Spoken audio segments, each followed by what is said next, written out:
मी मगासपासून तुम्हाला सारखा फोन लावत होते. अहो धनश्रीबाई, या आमच्या राजकारणामध्ये श्वास घ्यायचाच तर टाइम मिळत नाही.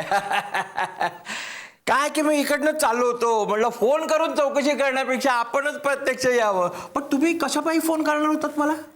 अहो मला लगेच हुबळीला जावं लागणार. हुबळी? अरे बापरे, हुबळी कशापायी? माझ्या ताईला जरा बरं नाहीये.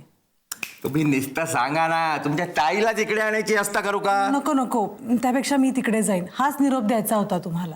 असं हुबळी म्हणजे धारवाड हुबळी. ठीक आहे ठीक आहे, या तुम्ही जाऊन या. आणि बापू, तुम्ही असे अवेळी अचानकपणे येत जाऊ नका हो.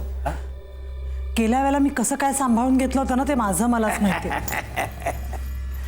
काय धनश्रीबाई, त्या गेल्या टायमाला आपली काही चूक नव्हती. हा नाही नाही, एकदा का सोमरस आपल्या पोटात गेला ना की आपण काय करायचं, काय बोलायचं, कुठे जायचं हे सोमरस ठरवत असतो.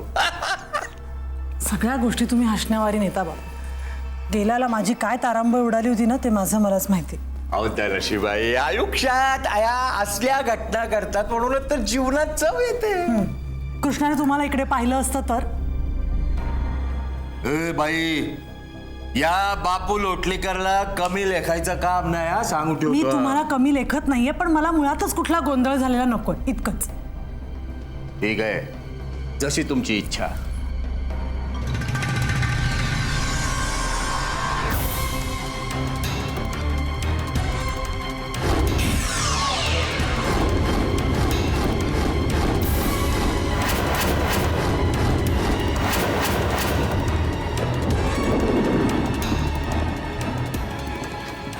कृष्णा, हे बापू लोटलीकर नगरसेवक आहेत. सेवक?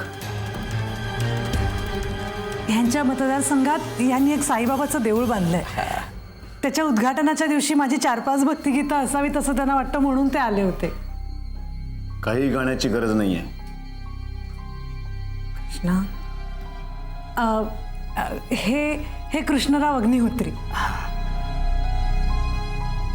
मला वाटतं आपण दोघं एकमेकांना चांगलेच ओळखून आहोत, नाही का बापू?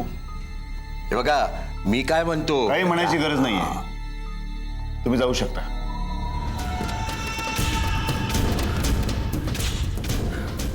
कृष्णराव, हे बघा, हे घर धनश्रीबाईंचं आहे. तमाशा करायचाच असेल तर मी सुद्धा माघार घेणार नाही.